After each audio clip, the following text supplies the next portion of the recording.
नमस्कार दोस्तों। आज हम सुनेंगे बंकिम चंद्र चटर्जी द्वारा लिखित एक बंगला उपन्यास का हिंदी रूपांतरण, देवी चौधरानी।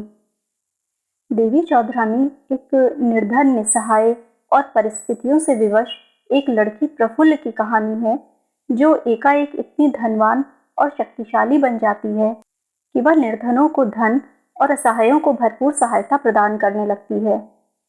आखिर ऐसा क्या हुआ प्रफुल्ल के साथ, जो उसे अब देवी चौधरानी के नाम से पुकारा जाता है? निर्धन प्रफुल्ल को देवी चौधरानी का अतुल वैभव और ऐश्वर्य कैसे प्राप्त हुआ? देवी चौधरानी के दान पुण्य को डकैती का नाम क्यों दिया गया? पर ये जानने से पहले मैं एक छोटी सी बात आपसे कहना चाहूँगी कि प्लीज़ मेरे चैनल को लाइक और सब्सक्राइब ज़रूर करें और इसके साथ ही बेल आइकन भी प्रेस कर दें, जिससे जैसे ही मैं कोई नई कहानी अपलोड करूं, उसका नोटिफिकेशन आप तक सबसे पहले पहुंचे। धन्यवाद। आइए सुनते हैं देवी चौधरानी पार्ट 1। प्रफुल्ल, अरे प्रफुल्ल! आई माँ, अभी आई। माँ ने आवाज़ दी और बेटी आ गई। क्या है माँ? बेटी पास आकर बोली। घोष के यहाँ से एक बैगन ले आओ। मैं नहीं जाऊँगी, भीख मांगते मुझसे नहीं बनता। तब क्या खाएगी? घर में आज कुछ भी नहीं है। रूखा भात खाऊंगी, नित्य मांगकर मैं क्यों खाऊं? अरे, गरीबों को मांगने में लज्जा कैसी? अपना भाग्य ही ऐसा है। प्रफुल्ल ने कोई उत्तर ना दिया। माँ ने फिर कहा, तो तू भात चढ़ा, मैं जाकर ले आती हूँ। तुम्हें मेरी सौगंध माँ, भीख मांगने ना जाना। चावल है, नमक है, कच्ची मिर्च है, फिर और हमें क्या चाहिए? प्रफुल्ल की माँ मुस्कुरा दी। वह चावल धोने चली, परंतु हांडी देखकर बोली, चावल भी कहाँ है? केवल आधी मुट्ठी चावल थे, जिनसे एक का भी पेट न भरता। माँ हांडी लेकर चली तो प्रफुल्ल ने पूछा, कहाँ जा रही हो माँ? थोड़े चावल उधार लेने जा रही हूँ। हम कितने चावल उधार ले चुके हैं माँ, तुम अब उधार न लाओ। तब खाएगी क्या? घर में तो एक पैसा भी नहीं है जो मोल ले आऊं। उपवास करूंगी, दुखी मन से प्रफुल्ल बोली। उपवास से कितने दिन जिएगी? मर जाऊंगी, और क्या। मेरे मरने पर जो चाहे करना, मैं यह नहीं देख सकती। मैं भीख मांगकर तुझे खिलाऊंगी। भीख मांगना बहुत बुरा है माँ। एक दिन के उपवास से आदमी नहीं मरता। आओ हम दोनों मिलकर यज्ञोपवीत बनाएं। कल उन्हें बेचकर पैसे ले आऊंगी। सूत कहाँ है? चरखा तो है, मैं अभी काट लेती हूँ। रुई कहाँ है? प्रफुल्ल मुंह नीचा करके रो पड़ी। माँ फिर चावल उधार लाने चली। प्रफुल्ल माँ के हाथ से हांडी लेकर बोली, माँ, मैं भीख या उधार मांगकर क्यों खाऊं? मेरे पास सब कुछ है। माँ ने आंसू पोंछकर कहा, सब कुछ तो है बेटी, पर भाग्य में कहाँ है? भाग्य में क्यों नहीं माँ? मैंने क्या अपराध किया है जो ससुर के पास अन्न होते हुए भी मुझे ना मिले? तूने इस अभागी के पेट से जन्म लिया, यही है तेरा अपराध और तेरा भाग्य। सुनो माँ, मैंने निश्चय कर लिया है कि ससुर का अन्न भाग्य में होगा तो खाऊंगी, अन्यथा ना खाऊंगी। तुम चाहो तो यह अन्न खा लो, पर मुझे मेरी ससुराल पहुँचा दो। यह क्या बेटी, क्या ऐसा भी हो सकता है? क्यों नहीं हो सकता माँ? बिना बुलाए ससुराल कैसे भेज दूँ? मांग कर खाया जा सकता है, पर बिना बुलाए ससुराल नहीं जाया जा सकता। वे तो कभी तुम्हारा नाम भी नहीं लेते। वे नाले, इसमें मेरा अपमान नहीं। जिनके ऊपर मेरा भार है, उनसे मांगने में मुझे लज्जा नहीं। अपना मांगने में लज्जा क्या है? माँ रोने लगी। प्रफुल्ल बोली, तुम्हें अकेली छोड़कर जाने की मेरी इच्छा नहीं है, परंतु मेरा दुख कम होने पर तुम्हारा भी दुख कम होगा, इस आशा से जाने की इच्छा है। दोनों में बहुत देर तक बातें हुई। माँ ने बेटी का कहना ही ठीक समझा। माँ ने जो चावल बनाए थे, उन्हें वह प्रफुल्ल ने खाना स्वीकार नहीं किया। माँ ने भी नहीं खाए। प्रफुल्ल बोली, समय नष्ट करने से क्या लाभ? रास्ता बहुत लंबा है। आ, तेरे बाल बांध दूँ? नहीं, इन्हें यूं ही रहने दो। दोनों मैले कपड़े पहने ही घर से निकल पड़ी। वारेंद्र भूमि में भूतनाथ नामक एक ग्राम था। वहीं प्रफुल्ल की ससुराल थी। प्रफुल्ल के ससुर हरिवल्लभ बाबू बड़े आदमी थे। उनकी बहुत बड़ी जमींदारी थी। 2 मंजिल की बैठक थी। 4 दीवारी से घिरा बाग और तालाब था। यह ग्राम प्रफुल्ल मुखी के मायके से 6 कोस की दूरी पर था। बिना खाए पिए माँ बेटी 6 कोस पैदल चलकर तीसरे पहर वहाँ पहुँची। घर में प्रवेश करने को प्रफुल्ल की माँ के पैर नहीं उठ रहे थे। प्रफुल्ल कंगाल की लड़की थी, इसलिए हरिवल्लभ बाबू उससे घृणा करते थे। यह बात नहीं थी, विवाह के पश्चात एक गड़बड़ी हो गई थी। हरिवल्लभ ने जानबूझकर यह विवाह किया था। कन्या सुंदर थी, इसलिए उन्होंने यह संबंध स्वीकार किया था। उधर प्रफुल्ल की माँ ने अपना सब कुछ लगाकर यह विवाह किया था। उस विवाह में ही वह कंगाल हो गई थी, यहाँ तक कि अन्न का भी अभाव हो गया। परंतु भाग्य से फल उल्टा ही हुआ। बारातियों को उसने उत्तम भोजन कराया, परंतु अपने पक्ष वालों को दही चिवड़ा ही दे सकी। इसे पड़ोसियों ने अपना अपमान समझा और वे बिना खाए ही उठ गए। इससे उन लोगों में मनमुटाव हो गया।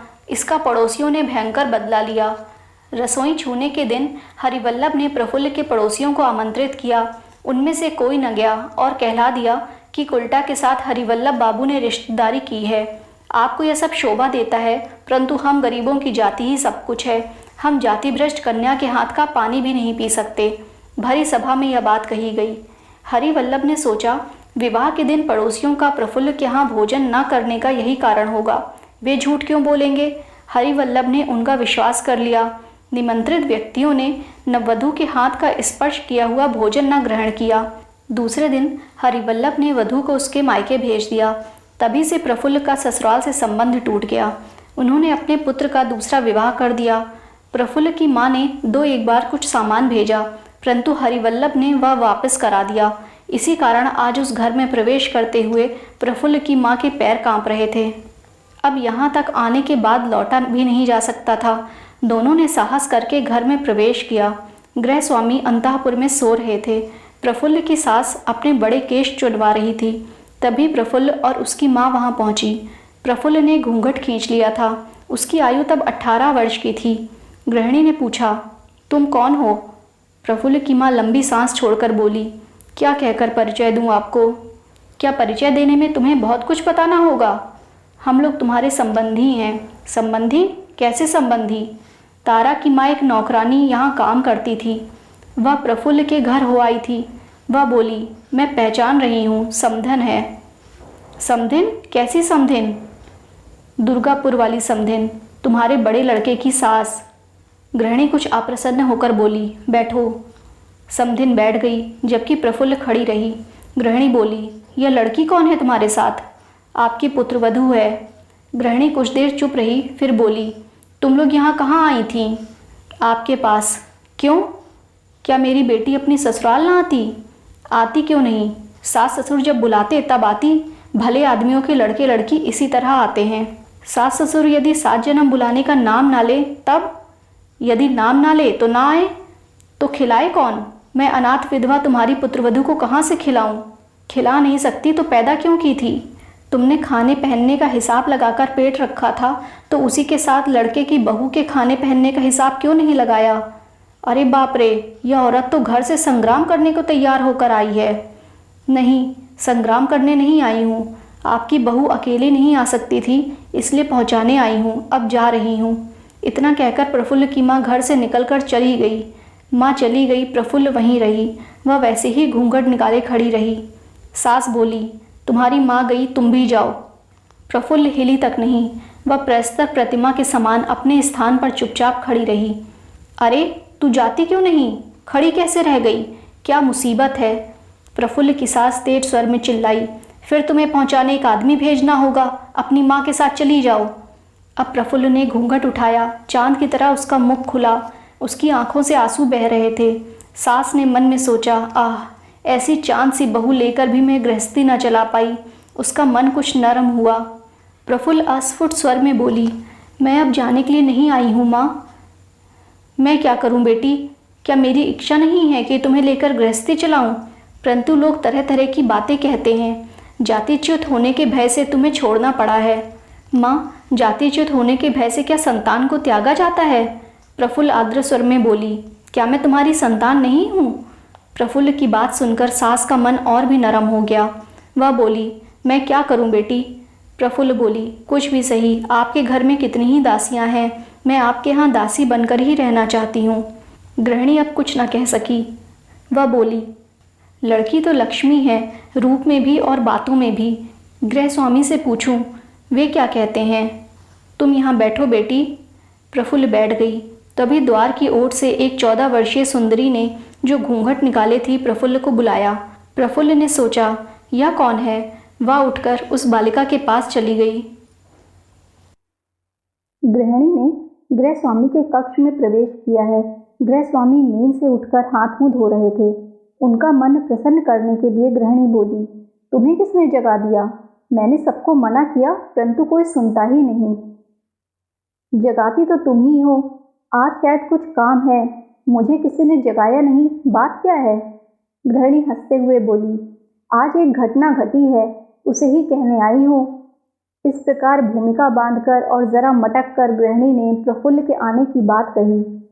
बहू के चांद जैसे मुख और मीठी बातों का स्मरण कर अपनी ओर से भी कुछ कहा, परंतु कुछ सफलता न मिली। गृह स्वामी क्रुद्ध होकर बोले, उसका इतना साहस, उसे अभी झाड़ू मारकर घर से निकाल दो। छी छी, कैसी बातें कहते हो? कुछ भी हो, है तो वह हमारे लड़के की स्त्री, क्या वह लोगों के कहने से उल्टा हो गई?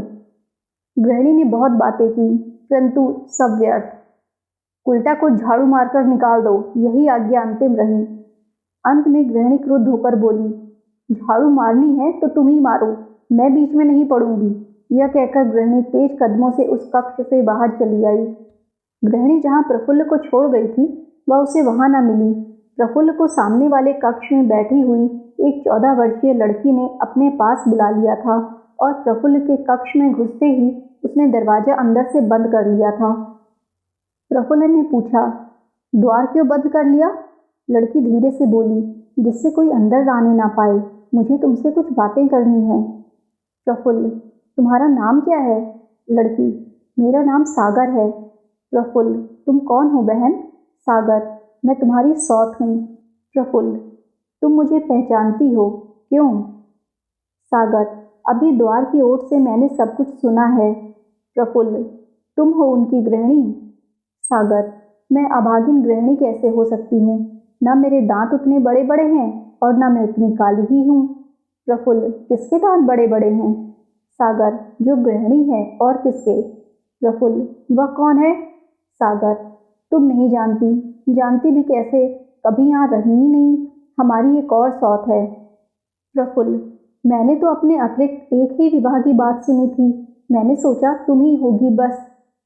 सागर, नहीं, वह तो पहले की है, मेरे विवाह को तो 3 ही वर्ष हुए हैं अभी।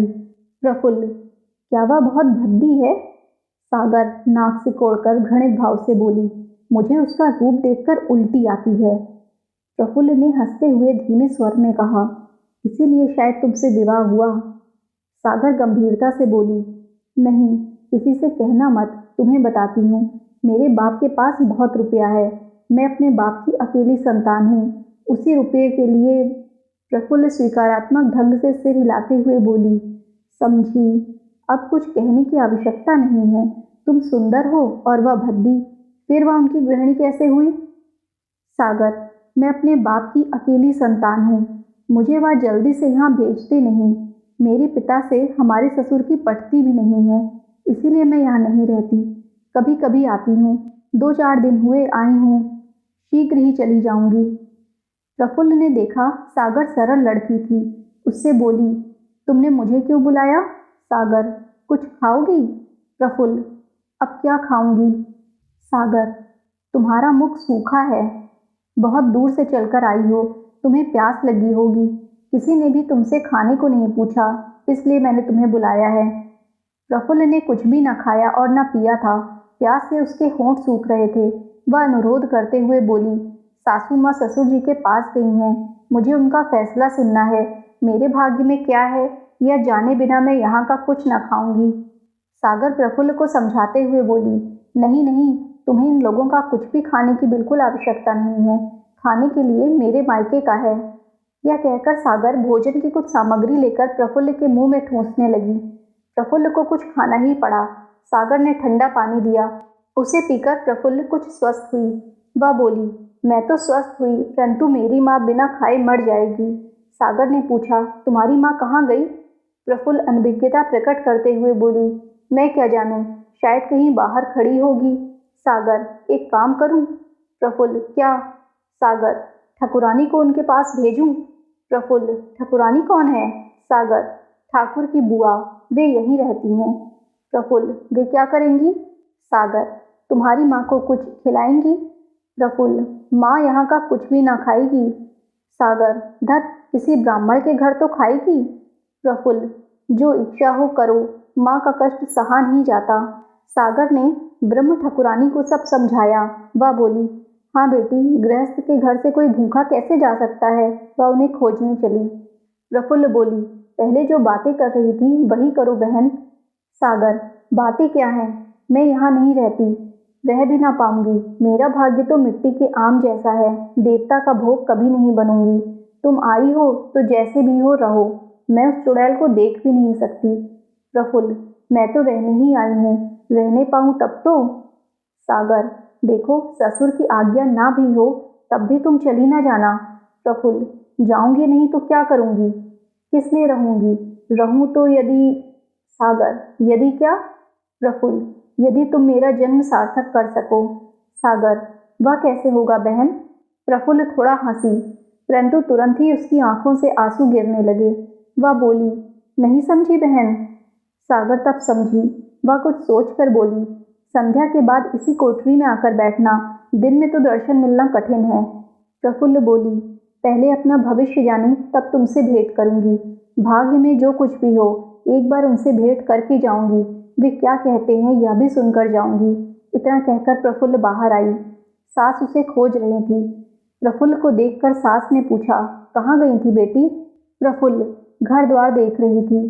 गृहिणी, तुम्हारे ही घर द्वार है बेटी, पर क्या करूं, तुम्हारे ससुर किसी भी प्रकार राजी नहीं हो रहे हैं। यह सुनकर प्रफुल्ल पर वज्रपात हुआ। वह माथे पर हाथ रखकर बैठ गई, रोई नहीं, चुप रही। सास को उस पर दया आई। उसने मन में सोचा, एक बार और प्रयत्न करके देखूं। वह बोली, अब कहाँ जाएगी? आज यहीं रह, सवेरे देखा जाएगा। प्रफुल्ल बोली, वह तो रहूंगी, परंतु एक बात ससुर जी से पूछना।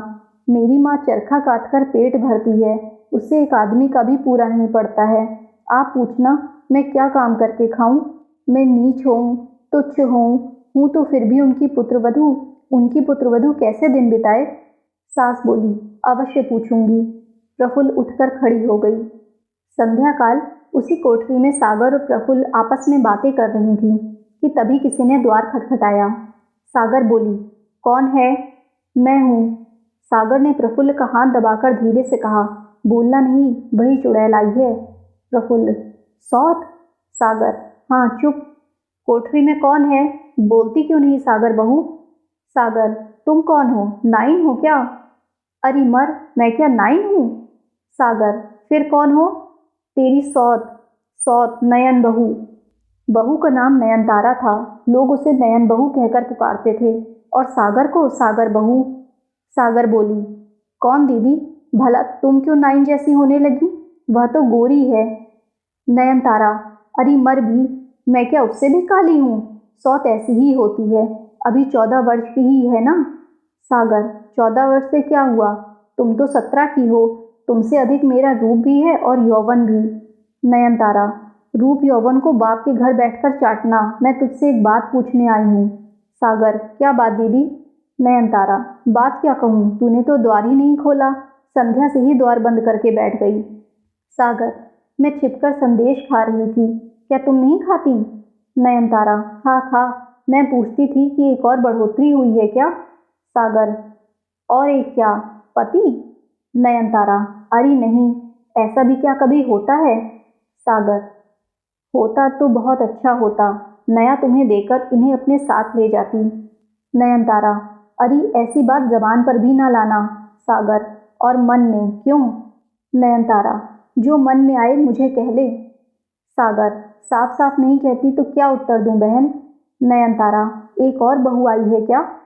सागर, कौन बहू? किसकी बहू? नयनतारा, वही बहू, मैं जानती हूँ। सागर, मैंने तो नहीं सुना। नयनतारा, वह उल्टा। सागर, मैंने वह भी नहीं सुना।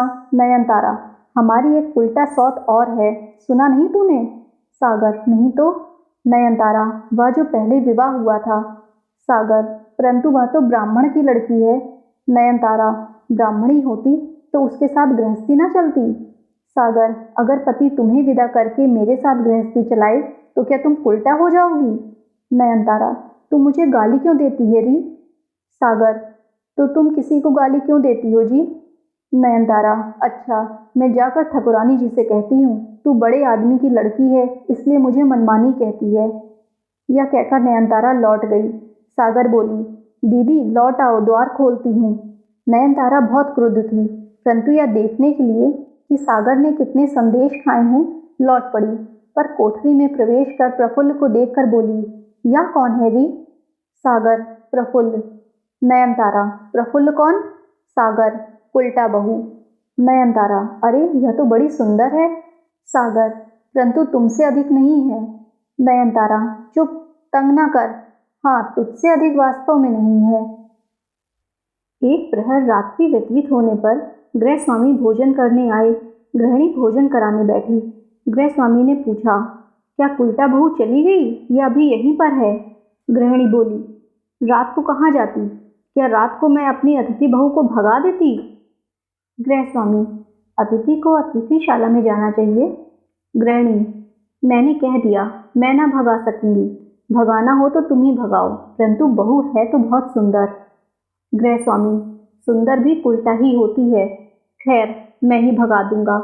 ब्रज को बुलाओ। एक नौकरानी ब्रजेश्वर को बुला लाई। सुंदर युवक था। वह पिता के पास विनीत भाव से आया। हरिवल्लभ बोले, तुम्हारी 3 शादियां हुई हैं, जानते हो? प्रथम विवाह एक बागदी यानी छोटी जाति की लड़की से हुआ था, फिर भी वह आज आई है। मैंने तुम्हारी माँ से कहा उसे झाड़ू मारकर बाहर कर दो, परंतु औरतें औरतों पर हाथ नहीं उठा सकती। यह तुम्हारा काम है, और कोई उसे स्पर्श नहीं कर सकता। तुम रात को उसे झाड़ू मारकर घर से निकाल देना, नहीं तो मुझे चैन न पड़ेगी। गृहिणी बोली, नहीं बेटा, स्त्री पर हाथ ना उठाना। पिता की बात माननी पड़ेगी, तो क्या माँ की बात ना सुनेगा? खैर, जो भी हो, भली तरह विदा करना। ब्रज पिता से जो आज्ञा और माँ से अच्छा कहकर खड़ा रहा। तभी गृहिणी ने अपने पति से पूछा, तुम जो बहू को निकाल रहे हो तो वह खाएगी क्या? गृह स्वामी, जो चाहे करे, चोरी डकैती भीख मांगे, मुझे क्या? गृहिणी ब्रजेश्वर से बोली, सुना तूने? बहू से यह बात भी कह देना, उसने पूछा है, इससे तुम्हारे पिता की नाक रह जाएगी। ब्रजेश्वर यहाँ से वहाँ ठकुरानी के पास पहुँचा। वह माला जप रही थी। ब्रजेश्वर बोला, दादी। ठकुरानी, क्या है भाई? ब्रजेश्वर, आज एक नई खबर है। ठकुरानी, नई खबर? सागर ने मेरा चरखा तोड़ दिया। वह अभी बच्ची है, तोड़ देने दो, उसे चरखा काटने का शौक तो हुआ। ब्रजेश्वर, या नहीं, मैं कहता हूँ आज। ठकुरानी, सागर से कुछ न कहना, तुम सुखी रहो, मुझे नर्तकी की क्या कमी है? ब्रजेश्वर, तुम मेरी बात भी सुनोगी या अपनी ही कहती रहोगी? ठकुरानी, मैं बूढ़ी हूँ, कब तक जीऊँगी? खैर, जाने दो। ब्रजेश्वर, मेरी बात सुनो, नहीं तो तुम्हारे सब चरखे तोड़ दूंगा। ठकुरानी, क्या? तो चरखे की बात नहीं है क्या? ब्रजेश्वर, नहीं, मेरी 2 ब्राह्मणी हैं, जानती हो ना? ठकुरानी, ब्राह्मणी? जैसे नयन बहू है वैसी ही सागर बहू है। मैं और कहानी कहाँ से कहूँ? ब्रजेश्वर, अरे कहानी रहने दो। ठकुरानी, तुमने तो कह दिया रहने दो, पर वे कहाँ छोड़ती हैं? वह कबूतर कबूतरी की कहानी जानते हो? लो कहानी सुनो। एक पेड़ पर एक कबूतर कबूतरी रहते थे। ब्रजेश्वर, दादी क्या करती हो तुम? मेरी बात सुनो। ठकुरानी, तुम्हारी बात क्या है? तुम कहानी सुनने आए हो ना, तुम लोगों को कोई और काम तो है नहीं। ब्रजेश्वर ने सोचा, बुढ़िया को पता नहीं कब प्रभु की प्राप्ति होगी। वह बोला, मेरी 2 ब्राह्मणी हैं और एक बागदिन। वह बागदिन आज यहाँ आई है? ठकुरानी, राम राम, बागदिन क्यों? वह तो ब्राह्मण की लड़की है। ब्रजेश्वर, आई है ना वह? ठकुरानी, हाँ, आई क्यों नहीं है? ब्रजेश्वर, वह कहाँ है? मैं उससे भेंट करूँगा। ठकुरानी, भेंट कराकर मैं तुम्हारे माँ बाप की बुरी क्यों बनूं? तुम कबूतर कबूतरी की कहानी सुनो। ब्रजेश्वर, भेंट की बात नहीं है, मुझसे माँ बाप ने उसे भगा देने को कहा है। भेंट हुए बिना उसे कैसे भगाऊं, इसलिए तुम्हारे पास आया हूँ। ठकुरानी, भाई, मैं बुढ़िया कृष्ण नाम पाती हूँ, कहानी सुनो तो कह सकती हूँ। मैं ना बागदी को जानूं ना ब्राह्मणी को। ब्रजेश्वर, हाय, तुम्हें कब डाकू उठाकर ले जाएंगे। ठाकुरानी, ऐसी बात ना कह, डाकू बड़े भयानक होते हैं, भेंट करेगा। ब्रजेश्वर, तो क्या मैं तुम्हारी माला देखने आया हूँ। ठाकुरानी, तो सागर बहू के पास जा। ब्रजेश्वर, सौत सौत से मिलने देगी। ठाकुरानी, जा, सागर ने तुझे बुलाया है, कोठरी में बैठी है, ऐसी लड़कियां बहुत नहीं हैं। ब्रजेश्वर ब्रह्म ठाकुरानी के यहाँ से सीधा सागर के ऊपर वाले कमरे में गया। वहाँ सागर के स्थान पर प्रफुल्ल बैठी थी। ब्रज ने अनुमान से समझा कि यह वही स्त्री थी। ब्रजेश्वर संकट में पड़ गया। दोनों का स्त्री पुरुष एक दूसरे के अधीन का संबंध था। यह सभी संबंधों में घनिष्ठतर होता है। उन्होंने एक दूसरे को कभी देखा न था। अब कैसे बातें शुरू करें और पहले कौन बोले, जबकि उनमें से एक दूसरे को धक्का देकर घर से बाहर करने और दूसरा धक्का खाने के लिए आया था। पहले दोनों में से किसी ने कुछ न कहा। अंत में प्रफुल्ल ने तनिक मुस्कुरा कर ब्रजेश्वर के चरणों पर प्रणाम किया। ब्रजेश्वर ने प्रणाम स्वीकार कर प्रफुल्ल की बाँह पकड़कर उसे ऊपर उठा लिया और पलंग पर बैठाकर स्वयं उसके निकट बैठ गया। प्रफुल्ल के मुख का घूंघट बैठते समय हट गया। ब्रजेश्वर ने देखा वह रो रही थी। ब्रजेश्वर ने बिना समझे बूझे ही प्यार से प्रफुल्ल का मुख चूम लिया। तभी द्वार के अंदर से एक मुख दिखाई दिया। मुख हंस रहा था। ब्रजेश्वर ने उधर घूम कर देखा, वह सागर थी। सागर ने स्वामी को एक ताला, एक चाबी दिखाए। सागर पति से अधिक बातें न करती थी। ब्रज कुछ समझे नहीं। सागर द्वार खींचकर ताला लगाकर भाग गई। ब्रजेश्वर बोले, सागर क्या करती हो? परंतु वह जा चुकी थी। वह ब्रह्म ठाकुरानी के घर पहुंची। ब्रह्म ठाकुरानी, क्या हुआ सागर बहू, तुम आज यहाँ क्यों सोने आई हो? सागर चुप रही। ठाकुरानी, तुम्हें ब्रज ने भगा दिया है क्या? सागर, ना भगाते तो तुम्हारे पास क्यों आती? आज मैं यहीं सोऊंगी। ठाकुरानी, अच्छा सो जाना, अभी वह खुद तुझे बुलाने आएगा। आहा, तेरे दादा भी इसी तरह मुझे भगा दिया करते थे और फिर तुरंत बुलाने आते थे। मैं क्रोध में नहीं जाती थी, फिर रह भी नहीं सकती थी। एक दिन क्या हुआ कि सागर, दादी एक कहानी कहो। ठाकुरानी, कौन सी कहूँ? कबूतर कबूतरी की? अकेली सुनेगी? वह नई बहू कहाँ है, उसे भी बुला ला, दोनों सुनना। सागर, वह पता नहीं कहाँ है, मैं उसे कहाँ खोजने जाऊंगी, मैं अकेले ही सुनूंगी। ब्रह्म ठाकुरानी कहानी कहने लगी। सागर सो गई। ठाकुरानी कुछ देर कहानी कहती रही, फिर सागर के सो जाने पर वह भी सो गई। अगले दिन सवेरे सागर ने ताला खोला।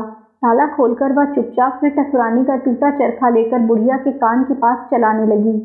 ताला खुलने का स्वर सुनकर प्रफुल्ल उठ खड़ी हुई। बोली, सागर ताला खोल गई, अब मैं जाती हूँ। स्त्री ना समझो तो दासी समझकर ही याद रखना। ब्रजेश्वर, अभी मत जाना, मैं एक बार पिताजी से बातें कर लूँ। प्रफुल्ल, क्या वे अपनी राय बदल देंगे? ब्रजेश्वर, ना बदलें, मुझे अपना कर्तव्य पूरा करना ही होगा। अकारण तुम्हारा त्याग करने से मुझे पाप लगता है। प्रफुल्ल, तुमने तो मेरा त्याग नहीं किया, तुमने तो ग्रहण ही किया है। मुझे अपनी शैया पर स्थान दिया, यही मेरे लिए सब कुछ है। मैं प्रार्थना करती हूँ कि मुझ दुखिया के लिए पिता से विवाद न करना, इससे मुझे सुख प्राप्त न होगा। ब्रजेश्वर, फिर भी तुम्हारे भरण पोषण का प्रबंध तो उन्हें करना ही चाहिए। प्रफुल्ल, जब उन्होंने मुझे त्याग दिया तो मैं उनसे भिक्षा न लूँगी। तुम्हारा निजी कुछ हो तो मैं ले सकती हूँ। ब्रजेश्वर, मेरे पास तो कुछ भी नहीं है, केवल यह अंगूठी है, इसे ले जाओ और बेचकर अपना काम चला लेना। मैं कुछ कमाने की चेष्टा करूँगा, मैं तुम्हारे भरण पोषण का वचन देता हूँ। ब्रजेश्वर ने अंगूठी प्रफुल्ल को दे दी। प्रफुल्ल ने अंगूठी पहनकर पूछा, यदि तुम मुझे भूल गए तब? ब्रजेश्वर, मैं अन्य सबको भूल सकता हूँ, तुम्हें कभी ना भूलूंगा।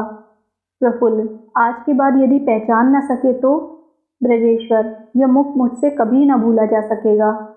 प्रफुल्ल, मैं यह अंगूठी कभी भी नहीं बेचूंगी, भूखी मर जाऊंगी तब भी नहीं। जब तुम मुझे ना पहचानोगे तब तुम्हें अंगूठी दिखाऊंगी। इस पर क्या लिखा है? ब्रजेश्वर, मेरा नाम। दोनों रोते रोते एक दूसरे से विदा हुए। नीचे आने पर प्रफुल्ल की भेंट सागर और नयन से हुई। नयनतारा बोली, दीदी, कल रात कहाँ सोई? प्रफुल्ल, तीर्थ करके क्या कोई मुंह से कहता फिरता है? नयनतारा, तुम्हारा मतलब? सागर बोली, समझी नहीं, कल यह मुझे भगाकर लक्ष्मी बन बैठी, और देखती हो उन्होंने इन्हें उपहार में अंगूठी दी है। अंगूठी देखकर नयन ईर्ष्या से जल उठी। वह बोली, दीदी, ससुर ने तुम्हारे प्रश्न का क्या उत्तर दिया जानती हो? प्रफुल्ल ब्रजेश्वर से आदर पाकर यह बात भूल गई थी। उसने पूछा, किस प्रश्न का उत्तर? नयनतारा, तुमने पूछा था ना, तुम कैसे खाओगी? उन्होंने कहा है कि चोरी डकैती करके खाने को कह दो। प्रफुल्ल, देखा जाएगा। यह कहकर प्रफुल्ल विदा हुई। बिना किसी से बात किए प्रफुल्ल चल दी। सागर द्वार तक उसके पीछे पीछे गई। द्वार पर पहुंचकर प्रफुल्ल ने सागर से कहा, आज जा रही हूँ बहन, अब इस घर में पैर न रखूंगी। तुम जब अपने पिता के यहाँ जाओगी तो तुमसे वहीं आकर भेंट करूंगी। सागर, तुम मेरे पिता का घर जानती हो? प्रफुल्ल, जान लूंगी। सागर, तुम वहाँ आओगी? प्रफुल्ल, मुझे अब लज्जा किसकी है? सागर, तुम्हारी माँ तुमसे मिलने को खड़ी है। बगीचे के बाहर प्रफुल्ल की माँ खड़ी थी। प्रफुल्ल उसके पास चली गई। प्रफुल्ल और उसकी माँ अपने घर लौट गई। प्रफुल्ल की माँ को बड़ा कष्ट हुआ। उसे ज्वर आ गया। औषधि का उचित प्रबंध न होने के कारण प्रफुल्ल की माँ का ज्वर बढ़ता ही गया। फिर भी दोनों समय स्नान चलता रहा। कभी जो रूखा सूखा खाने को मिलता वह खा लेती। अंत में खाट पकड़ ली। ज्वर ने भयंकर रूप धारण कर लिया और अंत में उसका प्राणांत हो गया। पड़ोस के उन्हीं व्यक्तियों ने जिन्होंने उसकी बदनामी की थी उसका दाह संस्कार किया। अब प्रफुल्ल अकेली रह गई। लोगों ने कहा, तुम्हें अपनी माँ का श्राद्ध करना होगा। प्रफुल्ल बोली, इच्छा तो है परंतु रुपया नहीं है। मोहल्ले वाले बोले, तुम उसकी चिंता ना करो, हम सब कर लेंगे। श्राद्ध की तैयारी हुई। एक पड़ोसी बोला, मैं सोच रहा था कि श्राद्ध में तुम्हारे ससुर को भी बुलाया जाए। प्रफुल्ल ने कहा, कौन बुलाने जाएगा? एक दो प्रतिष्ठित व्यक्ति प्रफुल्ल के ससुर हरिवल्लभ को बुलाने के लिए अग्रसर हुए। प्रफुल्ल बोली, तुम ही लोगों ने तो झूठी बात कहकर मेरा वह घर छुड़वाया था और तुम ही अब उन्हें बुलाने जाओगे। आखिर क्या मुँह लेकर तुम उन्हें बुलाने जाओगे? वे बोले, वह अब भूल जाओ, हम लोग सब ठीक कर लेंगे। अब तुम अनाथ हो, तुम्हारे साथ हमारी कोई शत्रुता नहीं है। प्रफुल्ल उद्यत हो गई। वे दोनों हरिवल्लभ को निमंत्रण देने गए। हरिवल्लभ बोले, क्यों ठाकुर, तुम ही लोगों ने तो समधिन को जातिच्युत किया था, अब तुम ही मुझे बुलाने आए हो। ब्राह्मण, आप भी क्या बात करते हैं? अरे पड़ोसियों में तो ऐसा झगड़ा चलता ही रहता है, उस बात में क्या कोई तथ्य था? हरिवल्लभ ने सोचा, यह सब धोखा है। इन लोगों ने उस लड़की से कुछ रुपया खाया है, परंतु उसने रुपया पाया कहाँ से? हरिवल्लभ ने निमंत्रण की बात पर ध्यान नहीं दिया। उनका हृदय प्रफुल्ल की ओर से और भी कठोर हो गया। पड़ोसी हार कर लौट गए। प्रफुल्ल ने यथारीति श्राद्ध करके पड़ोसियों की सहायता से ब्राह्मणी के भोजन का प्रबंध किया। ब्रजेश्वर ने यह सुनकर सोचा, एक रात के लिए छिपकर वहां जाए और प्रफुल्ल को देखकर रातों रात लौट आए। फूलमणि नाइन का घर प्रफुल्ल के घर के पास ही था। माँ की मृत्यु के बाद फूलमणि से प्रफुल्ल ने अपने घर सोने को कहा। फूलमणि विधवा थी, उस पर प्रफुल्ल की माँ के उपकार भी थे। फूलमणि ने प्रफुल्ल का कहना स्वीकार कर लिया। प्रफुल्ल की माँ के मरने के दिन से ही फूलमणि रात को प्रफुल्ल के पास सोने लगी। फूलमणि के चाल चलन को प्रफुल्ल नहीं जानती थी। फूलमणि प्रफुल्ल से 10 वर्ष बड़ी थी। वह देखने सुनने में बुरी ना थी, परंतु कपड़े लत्ते जरा चटक मटक के पहनती थी। निम्न श्रेणी की स्त्री और फिर बाल विधवा, तो चरित्र शुद्ध नहीं रख सकी। प्राण चौधरी गांव के जमींदार थे। उनका कारिंदा दुर्लभ चक्रवर्ती गांव में कचहरी करता था। फूलमणि पर उनकी विशेष कृपा थी। यह सब प्रफुल्ल ने ना सुना हो तो बात नहीं, परंतु और कौन अपना घर द्वार छोड़कर उसके पास आकर सोता। प्रफुल्ल ने सोचा, वह अच्छी हो या बुरी, मैं बुरी नहीं हूं तो कोई मेरा क्या कर लेगा। श्राद्ध के दूसरे दिन फूलमणि कुछ देर से आ रही थी। रास्ते में एक आम की बगिया थी। फूलमणि ने पेड़ के नीचे एक पुरुष खड़ा हुआ देखा। वह दुर्लभ था। चक्रवर्ती महाशय ने फूलमणि से पूछा, क्यों, आज कैसा रहेगा? हाँ, आज ही ठीक है। तुम 2 प्रहर रात गए पालकी लेकर आना। द्वार पर धीरे से दस्तक देना, मैं द्वार खोल दूंगी, परंतु देखना गोलमाल ना होने पाए। दुर्लभ, तुम डरो मत, वह शोर तो नहीं करेगी? फूलमणि, मैं धीरे से द्वार खोल दूंगी, उसके सोते ही मैं उसका मुंह कपड़े से बांध दूंगी, फिर कैसे चिल्लाएगी? दुर्लभ, इस प्रकार ले जाने से कितने दिन रहेगी? फूलमणि, एक बार ले जाने पर सब ठीक हो जाएगा। जिसका कोई है नहीं, जिसको अन्न के भी लाले हैं, वह खाने को पाएगी, कपड़ा पाएगी, रुपया पाएगी, सुहाग पाएगी तो रहेगी क्यों नहीं? यह जिम्मा मेरा रहा, मुझे रुपए और गहने मिलने चाहिए। दुर्लभ हाँ करके चला गया। इसके बाद फूलमणि प्रफुल्ल के यहाँ गई। प्रफुल्ल को इस सर्वनाश की खबर न थी। वह अपनी माँ के विषय में सोचती सोचती सो गई।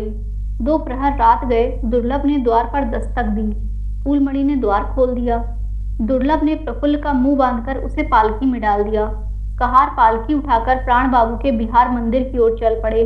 आधे घंटे के पश्चात ब्रजेश्वर वहां प्रफुल्ल को खोजने पहुंचा। वह सबसे छिपकर रात में आया था। उसे वहां कोई न मिला। लाचार होकर वह लौट गया। प्रफुल्ल की पालकी कहार डाकुओं के भय से चुप थे। शोरगुल के भय से पालकी के साथ अधिक लोग नहीं थे, केवल दुर्लभ और फूलमणि ही थे। मार्ग में बड़ा भारी जंगल था। कहारों को सामने 2 आदमी दिखाई दिए। कहारों को लगा मानो साक्षात यम चले आ रहे थे। एक बोला, मुझे संदेह है कि ये दोनों डाकू हैं। दूसरा बोला, रात में क्या भले आदमी घूमते हैं। तीसरा बोला, आदमी बलवान मालूम देते हैं। चौथा बोला, उनके हाथों में शायद लाठियां भी हैं। पहला बोला, चक्रवर्ती महाशय क्या कहते हैं, पाँव नहीं उठते, डाकुओं के हाथों आज जान गई। चक्रवर्ती बोला, वही तो, मैं जिस बात से डर रहा था वही हुआ। उन दोनों व्यक्तियों ने आवाज दी, कौन है रे। कहार पालकी छोड़कर बाप रे कहकर जंगल में भागे। दुर्लभ चक्रवर्ती भी भागा। फूलमणि बोली, मुझे छोड़कर कहाँ जाते हो। वह चिल्लाती हुई उनके पीछे दौड़ी। जिन 2 व्यक्तियों से डरकर भागे थे वे दीनाजपुर की कचहरी में नौकरी की खोज में जा रहे थे। सवेरा निकट देखकर वे चल पड़े थे। कहारों को भागते देखकर वे खूब हंसे और फिर अपने रास्ते पर चले गए। परंतु कहारों और चक्रवर्ती महाशय या फूलमणि ने वापस मुड़कर नहीं देखा। प्रफुल्ल ने पहले ही अपने हाथ मुंह खोल लिए थे। प्रफुल्ल कुछ देर हतबुद्धि रही। फिर उसने सोचा कि बिना साहस के काम न चलेगा। उसने धीरे धीरे पालकी का द्वार खोला। देखा 2 आदमी आ रहे थे। फिर वे चले गए। तब प्रफुल्ल बाहर निकली। उसने देखा वहां कोई नहीं था।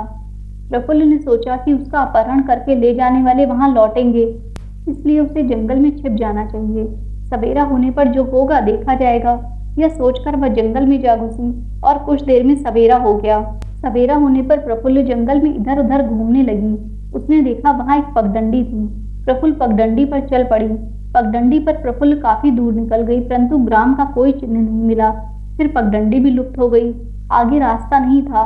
चलते चलते प्रफुल्ल ने देखा कि घोर जंगल में एक खंडहर था। प्रफुल्ल ने ईंटों के ढेर पर चढ़कर देखा, वहां 2-1 कोठरियां भी थीं। उसने सोचा शायद वहां कोई मनुष्य हो। प्रफुल्ल ने खंडहर में प्रवेश किया तो द्वार खुला था। प्रफुल्ल ने किसी वृद्ध के करहाने का स्वर सुना। प्रफुल्ल उसके पास गई। वृद्ध के होंठ सूखे थे और आंखें गड्ढों में धंस गई थीं। वृद्ध ने पूछा, तुम कौन हो बेटी? क्या कोई देवी हो तुम? मृत्यु के समय मेरा उद्धार करने आई हो? प्रफुल्ल बोली, मैं अनाथ हूँ, रास्ता भूलकर इधर आ निकली हूँ। देखती हूँ तुम भी अनाथ हो। क्या मैं तुम्हारी कुछ सहायता कर सकती हूँ? वृद्ध बोला, बहुत सहायता कर सकती हो बेटी, मुरली वाले की जय। थोड़ा पानी पिलाओ बेटी। प्रफुल्ल ने थोड़ा पानी लाकर वृद्ध को पिलाया। वृद्ध पानी पीकर कुछ स्वस्थ हुआ। जंगल में वृद्ध को देखकर प्रफुल्ल को बड़ा कौतूहल हुआ। वह अधिक बोल नहीं सकता था, इसलिए वह उसका परिचय न पा सकी। वृद्ध ने फिर भी धीरे धीरे बताया कि वह वृद्ध वैष्णव था और उसका अन्य कोई नहीं था। एक वैष्णवी थी जो उसे मरता देख उसका सब कुछ लेकर चंपत हो गई।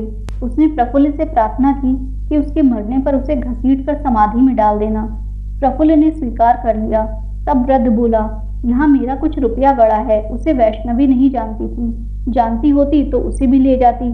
यह रुपया यदि बिना किसी को दिए मर जाऊंगा तो मेरी आत्मा यहीं मंडराती रहेगी और मेरी मुक्ति न होगी। यह रुपया वैष्णवी को ही दे देता, परंतु वह दुष्ट स्त्री भाग गई। अब वह तुम्हें दिए जाता हूँ। बिछावन के नीचे एक तख्ता है, उसे उठाना। उसके नीचे एक सुरंग मिलेगी। सीढ़ी से नीचे उतरना, डरना नहीं, रोशनी ले जाना।